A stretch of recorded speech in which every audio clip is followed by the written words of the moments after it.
Hello everyone, welcome to the second podcast of December. It's Wednesday the 13th. You're with me, Danny J. How you doing? Hope you're having a top December so far. We're halfway through nearly. And this year has just flown by. I'm not going to recap on this year. I'm going to save that for a podcast towards the back end of December, going into New Year. Definitely a New Year podcast on the horizon. But what's been happening since the last podcast? Well, it was only about a week ago when I did the last podcast. A lot's been happening in and out of everywhere, my life, work, all sorts of stuff. Again, there's no particular topic on this podcast this week, but I'm just going to murmur a few things out for your ears, for you to listen to, whether you're in the car, whether you're at home, whether you're at work, whether you're on the bus, wherever you're listening to this podcast. We're going to sail through quite a few things today. So the first thing that I wanted to elaborate on was some of the stuff that's going around Clickteam in a minute. So the first thing that we've got going is an Everything Fusion giveaway contest. Certainly worth a look. The link is down below. When you click on that link, it'll take you to the Clickteam blog. And basically the whole purpose of the contest is to share the actual blog page. So when you get to the blog page, you'll see a series of things that you can do, and they give you points. So for example, you can click on Enter Me Now, it'll give you 1 point. If you subscribe to the YouTube channel, you get 5 points. If you share the contest, you get a point. Sign up for a newsletter, blah blah blah. There's all sorts of different stuff on there, so definitely worth checking out. The link will be below this podcast, whether it's on the YouTube description or on the page description on the Academy. Definitely worth checking out. And they're giving everything away, everything. Fusion developer, Fusion 2.5 developer, Android exporter, iOS, UWP, HTML5. They're doing a lot, everything. I don't know the exact specifics, whether it's just one person that wins. Yeah, I think it is. But you can increase your chances of the entry by the points system. So definitely worth checking out. A little early Christmas present for you there. It doesn't cost you anything. It's fantastic. What else have we got? I didn't do the advent calendar this year. I did the Clickteam advent calendar last year, but I didn't do it this year because it was a monumental task. People don't realise the amount of work and effort that had to go into that advent calendar. Man, it was crazy. I developed the system using HTML5, using Clickteam Fusion. I developed the advent calendar as a HTML5 application, so people could access it from the phones or the browser, on the PC or on the Mac or wherever. And every day there was something new, a giveaway from the Click Store, and it was really good of the community to come forward and offer some of their items up for grabs in the advent calendar. That was really, really good, the amount of feedback that we got for that. So I just want to say thank you, even 12 months later. But yeah, I couldn't do it again this year because the way I developed the system was I didn't have it pull any strings or anything from a database. I had to do everything manually, so I had to upload a file that was specific for that day. And then the other problem you've got is working out time zones. It was trying to get everything, because obviously Australia is like crazy compared to where the UK is, and then you've got America, which is 6-7 hours behind, and it was crazy trying to fit everything in to everybody's time zones as well. So yeah, I wasn't going to do it again this year. I didn't want to, and it wasn't anything spectacular, but it was really good of the Click Store developers, people who've developed stuff for the Click Store, to give stuff away. So that was really cool. But yeah, so nothing on that front for this Christmas. But however, I am thinking about maybe doing something. I know Clickteam have got a sale coming up. They've got something coming up anyway over the festive period. I don't know the details of that. I know a few details, but I'm not really in a position to say what it is because I don't really know what they've finalised on that. So I'm not going to bother saying anything on exactly what the detail is. But just keep your eye out for that. The Academy. What's happening with the Academy this week? Well, I listened to a bit of feedback from some users, because some users were saying that it was hard to navigate around, and I agree. And this was kind of done intentionally, because when I did the redesign, I didn't do the redesign on a development site first and then upload it to the production site. I just literally did all the changes live on the production site. So I had to take the academy offline for a couple of days. I don't know whether I've already covered this in last week's podcast or not, but I'll just give it you in a nutshell. I had to take the academy site offline for a couple of days while I smashed all these changes. I literally did like a week and a half's work in literally 48 hours. You know, I was getting up at 7, 8 in the morning, and I was on it till like 10, 11 at night, straight through. No breaks, and then I was really tired, and I was like, so I go to sleep, and then I got up on the Saturday at 8 o'clock, and then I'm on it again till midnight. And I managed to get it all up and running. There was a couple of things which I couldn't do in that time frame, and that was like the menus and stuff. So when some people came to the site, there may have been a few things that looked a bit unorthodox or a little bit out of place, like the menus and stuff. But I thought, you know what, I need to get the academy site back online so people could access the content. So this week I've just been brushing up on the academy site. The new student hub looks fantastic. You've now got all the tutorials have got header images, and that was the biggest pain in the ass I have ever done as a job. I didn't realise, because when I first set up FusionRad, all the tutorials which I was developing were under modules or categories. So each tutorial had a header image which related to the category. For example, if it was something to do with Android, it was under a generic Android header image. So when I came to doing this new student hub, I wanted everything to have its own header image, because it looked really good as the tile format. But then I thought, wow, I've got like 170 tutorials here. I had to literally hand draw 170 different images for each tutorial. It was mind-blowing and mind-numbing. It literally took me the course of 3 or 4 days to complete, maybe 4 or 5 hours a day, and it was mind-numbing. Really mind-numbing. But it's out of the way now. It's done. I'm not going to complain anymore, because it's finished and it looks fantastic. It was definitely worth the amount of hours that I put into that. I've got some new tutorials to upload before New Year. There's also a stack of videos as well which are not working for some people, which is strange, because when I test the videos on the server, they do work. So I've got a couple of people that are, it's getting the backs up, they're complaining about these certain videos that don't work. So I'm going to redo those as well. I'm going to redo those today, so I'm going to get them re-uploaded over the course of this week. But I'm definitely going to smash them off. It's 2:30 now, so I reckon after this podcast I'll get onto the videos, which ones are not working. I'll redo them, and then I'll re-upload them as well. So hopefully they should be taken care of by the end of this week. What else have we got? What else have we got to touch up on? Christmas is 2 weeks away. And as you know, I've got an abundance of kids I need to buy for. It's hard because they're all at weird ages now. It's so difficult when you've got like a 15-year-old, and my little girls are easy to buy for, because they just want stacks of dolls and stuff, and loads of girly things like little mirrors and little Barbies that you can brush the hair with and stuff. So that's easy. I mean, I went uptown this morning just to pick up a few bits, and I ended up buying them another stack load of presents for Christmas. There was all sorts on there, but it's really easy. But when it comes to the boys, it's difficult. It's hard, because I don't want to buy them something that they're just going to toss to one side. I want to buy them something they're actually going to appreciate. And kids today, as you probably know, don't appreciate anything, not the way we did anyway.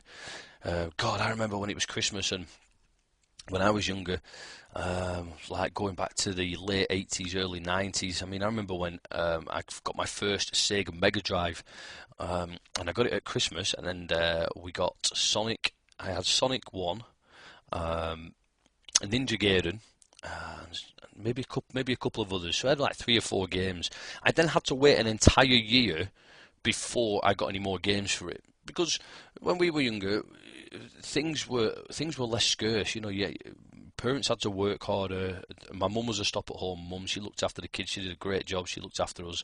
My dad was out working, but they had all the rent to pay for, and they've got everything else to pay for, and so you kind of appreciate that. Kids today, I don't feel like they do appreciate anything. I don't spoil my kids ever by any chance, but there will be occasional time or two where you know, even it comes to a head where you go, you know what, you've got to do something to make them feel like they've achieved something.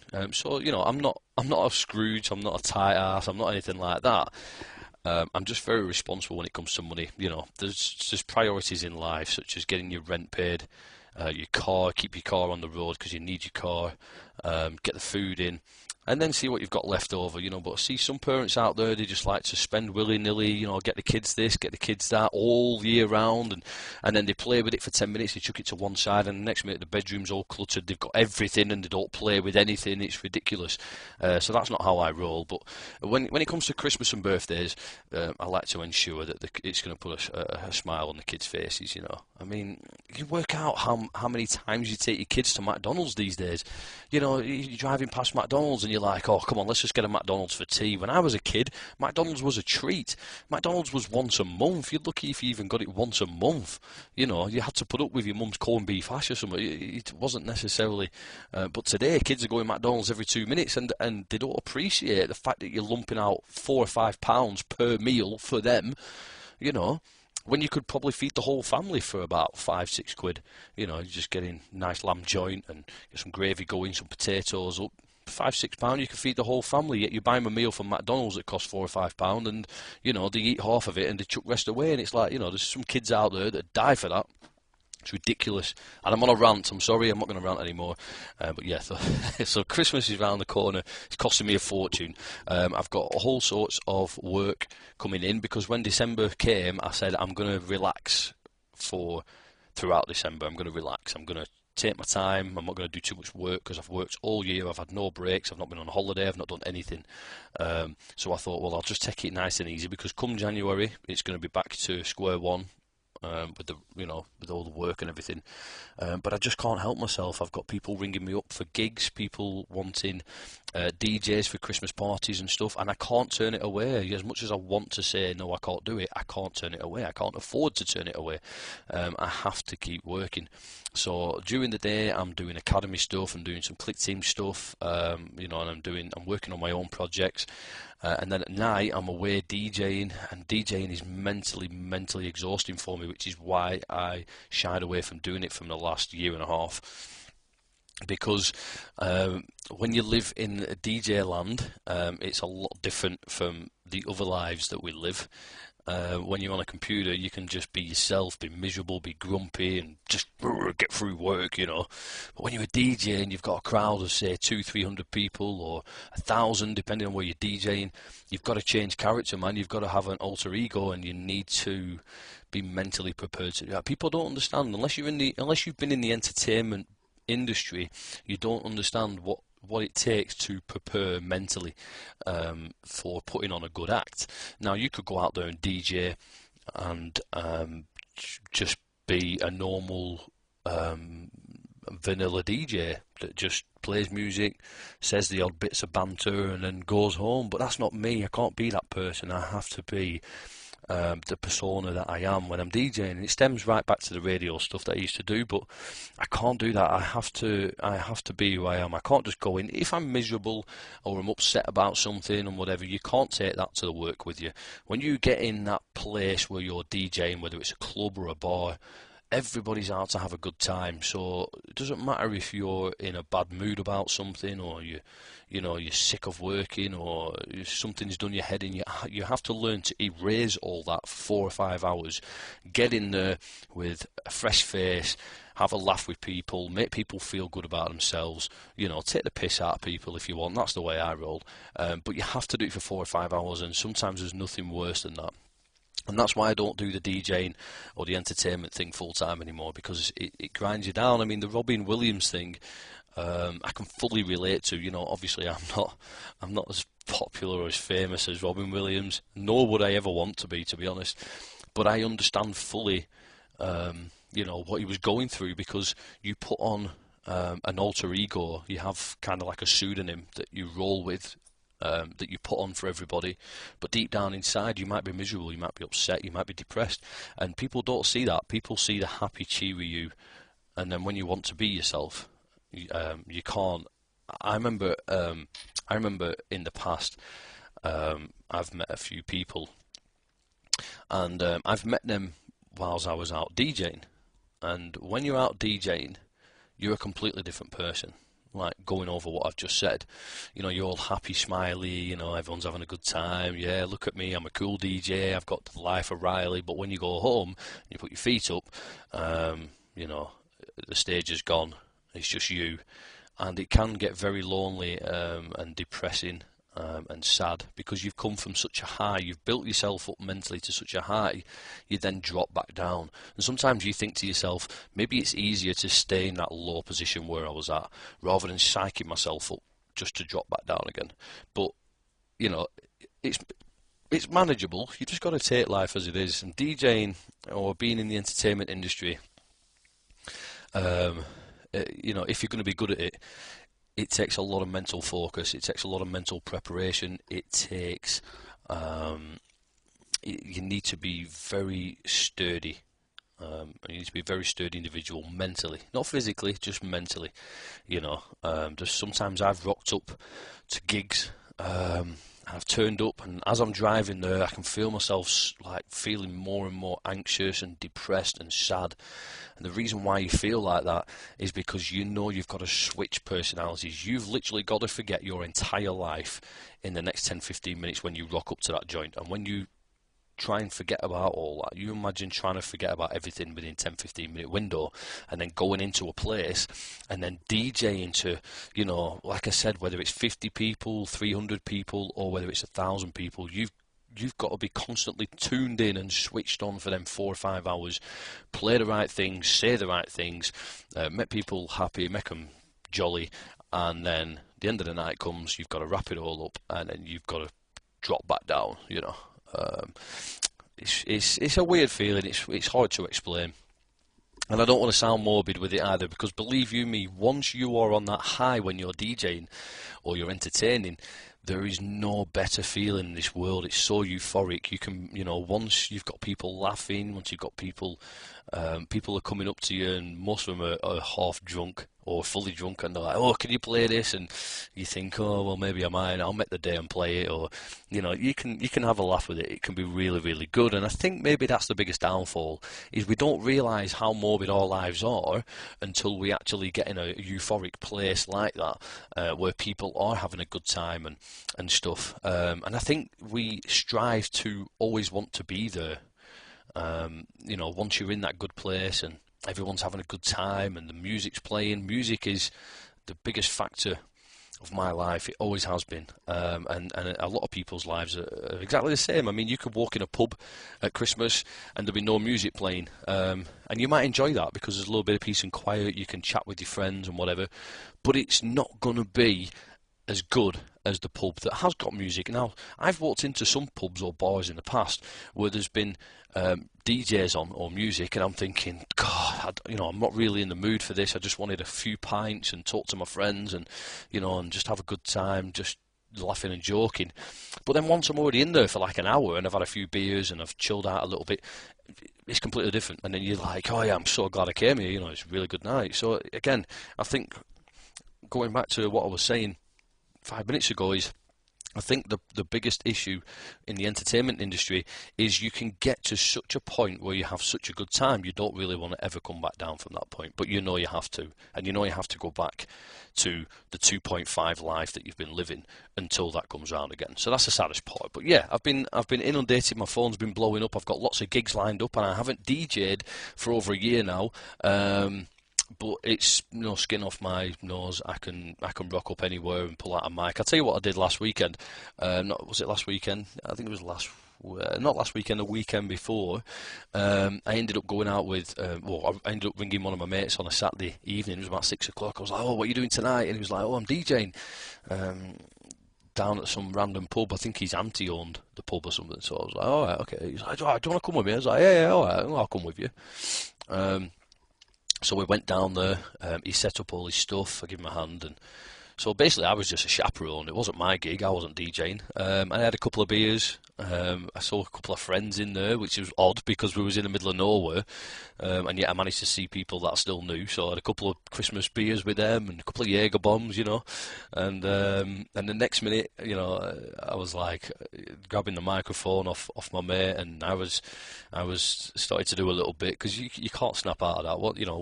When it's in you, it's in you. So I was grabbing the mic off him, and I was like introducing a few people, getting them up on karaoke and singing with them, and all that kind of stuff. And it was a really, really good night.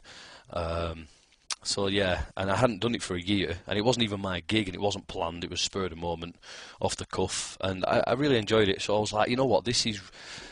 I don't know why I shy away from DJing all the time, and because it's so easy for me to do. It's so easy for me to pick up a microphone, and I can talk to absolutely anybody, whether it's a pub with 30, 40 people in, or whether it's a club with 1,500 in. I can pick up a microphone. I can talk to anybody. You've got to be like a chameleon. You've got to blend in with your surroundings and pick up the vibes and roll with it. And sometimes there might not be a vibe, so you need to set that vibe. You need to set a benchmark for the night. But yeah, so I've had a few gigs lined up. I think I might have one tomorrow, Friday and Saturday, so that's 3 days back to back of Christmas parties to do. I'm definitely DJing on New Year's Eve. I haven't really missed any New Year's Eve. I didn't do last year because I wanted to spend it with the kids, but I don't have the kids this New Year's Eve. They're with the mum, so I'm going to DJ it. I'd rather be out there entertaining people, getting paid for it, rather than going out there getting blind drunk and spending £200-300 and feeling bad the day after. So I'd rather be earning it than spending it.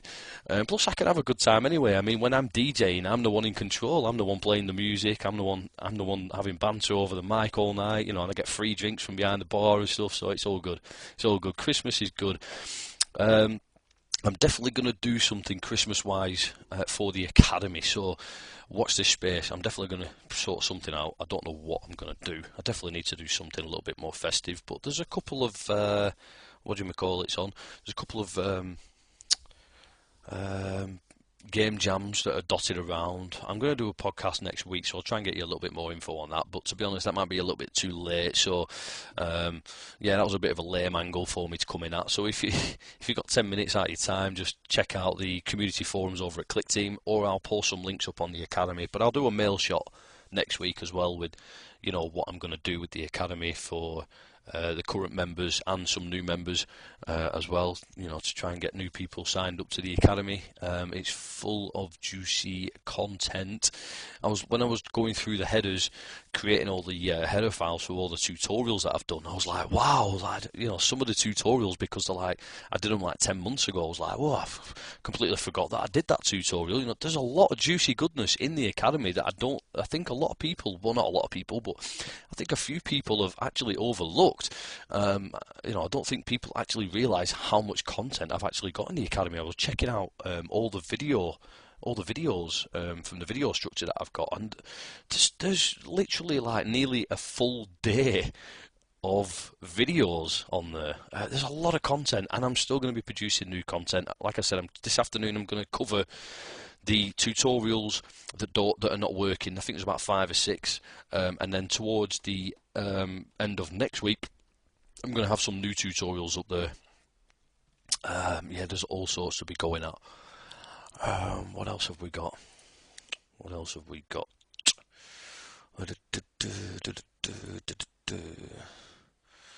Oh, there's a few things I want to go over, but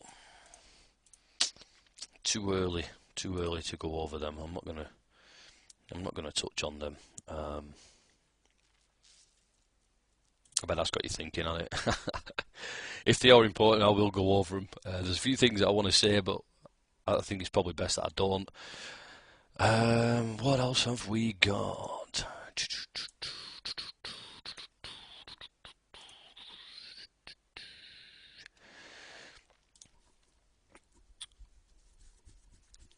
Clickteam wise, apart from the sale and the current game jam that's running as well, like I said, there's something coming up around Christmas time for with the Click Team and the ClickFusion Academy, so definitely keep your eyes open for them.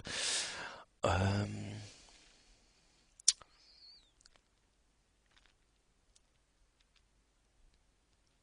see people are creating polls in the open topic community forum on the Click Team forum with regards to documentation and stuff like that. I just think it's needless. Needless. I mean, we already know what the script is when it comes to documentation, and I don't know what you know my opinion on this. I think I've gone over it once before. It's people are making mountains out of molehills. Don't get me wrong. I agree with the initial point of all the documentation for Clickteam Fusion 2.5 should have been centralized, and to be honest, most of it is. I mean, there's a lot in the help file. All you have to do is press F1 inside Fusion, and it brings up the entire help file, and it basically has 100% of the actions, conditions, and expressions for the Clickteam product. Any additional extensions that don't have documentation is not Clickteam's fault, because they won't be Clickteam extensions. Because if there are any Clickteam extensions, it comes with documentation. The problem we've got is when it comes to Fusion 2.5 is you've got to remember it stemmed from Multimedia Fusion 2, which was released back in 2005, 2006, which is 11, 12 years ago nearly. You cannot possibly expect any single individual or even a company to go around the internet collecting bits of tutorials and documentation that other people have written, because A, that content doesn't belong to Clickteam, that content belongs to whoever wrote it, and B, it's like a needle in a haystack. If you need to find something specific out, use Google. I already replied to someone on the forums a couple of weeks ago about how to use Google for this stuff, you know, because you're making mountains out of molehills about finding documentation. When you program with C++, or you do a bit of scripting with Java or anything like that, anything that I think I touched upon this last week in last week's podcast, but anything that you want to find out, just go to Google, just type it in Google, man. Google have had this algorithm for 20 years. They have developed and evolutionized this algorithm which scours the internet for the information that you require. So, you know, it's not exactly entirely in Clickteam's hands when it comes to documentation. Documentation of the products, yes, but the documentation of the product is already there. So whether people can find that or not, I'm not sure, but all you have to do is press F1 on your keyboard. And then we have the guides, tutorials, example and widgets section on the forum, which anybody can access, even non-registered members, so anybody can access that. Then you have the forums themselves that you can search, and then there's a plethora of sites and stuff that you could search Google for help on. So yeah, even though I agree with you on the fact that if we'd have started this from day one, things would have been in a better position, fully agree, could not agree more. Back in 2006 when Multimedia Fusion 2 was launched, someone should have said, this is what we need to do, this is where we keep everything centralized, and now we would have had a massive library or a massive repository of documentation and stuff and examples that people could access all from one click. But that didn't happen. Don't blame Clickteam on the whole. Anybody could make that mistake, but like I said, the information is still out there. Just Google it. That's all you got to do is just Google it. What else have we got? I showed you that link last week for that game. What was it? Magical... I'll tell you when it loads up. Magical Monster Land by Rookyard. I hope you went and checked that out. If you didn't, I'm going to put a link again in this description, because it is an awesome looking game, and it's got a fully playable demo that you can download as well. I've also been working more on my game engine. I haven't released any information on it because I felt like it was too early, but I feel like I'm nearing the point now where I can actually start to release some information. I want to get some feedback from people. I'm very excited about this game engine. Usually most game engines, it plateaus after a few weeks or a couple of months or whatever. You know, you get to this point where you just go, I'm just going to put that on the back burner for now.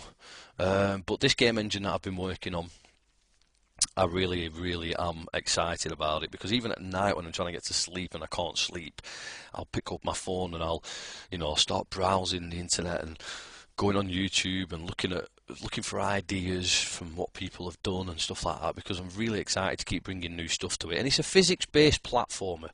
It's a really good physics-based platformer. I wanted to create a platformer that was high quality in visuals. The levels are not necessarily massive. It's not like a Mario game where you can just sail through the level collecting coins. It's all about puzzles and logic, but it's a platformer as well. So you're not collecting any coins, you're not collecting any fruit or anything like that. The graphics for the game are hand-painted graphics which represent a touch of class to the game. It's not a cheesy looking platformer, it's not pixel art, it's just hand painted graphics that I want to be able to soak the user into the game, as they're playing it. From the word go, I want them to feel like they're playing not just a game, but something along the lines of like, it's heavily inspired by like the likes of Tomb Raider, if you will. It's all about logic and puzzle solving, and pulling this to get that, and pulling that switch to do this, but everything kind of connects together on each level. And yesterday I implemented some water physics, which turned out really well, because when I first started putting water in it, I was like, oh, I don't know how this is going to turn out, and it's turned out really well. So I've purchased the domain name for the game itself.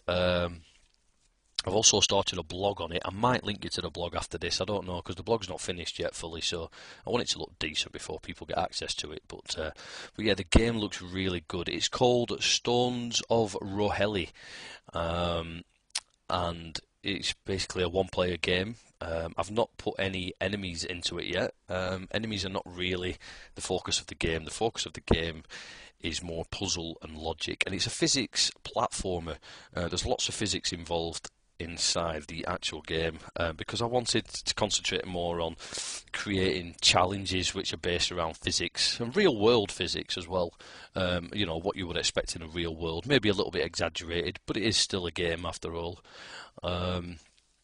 So yeah, I will definitely keep you posted on that. I might post a blog link later on today, but if I don't, I'll probably have it polished up for next time.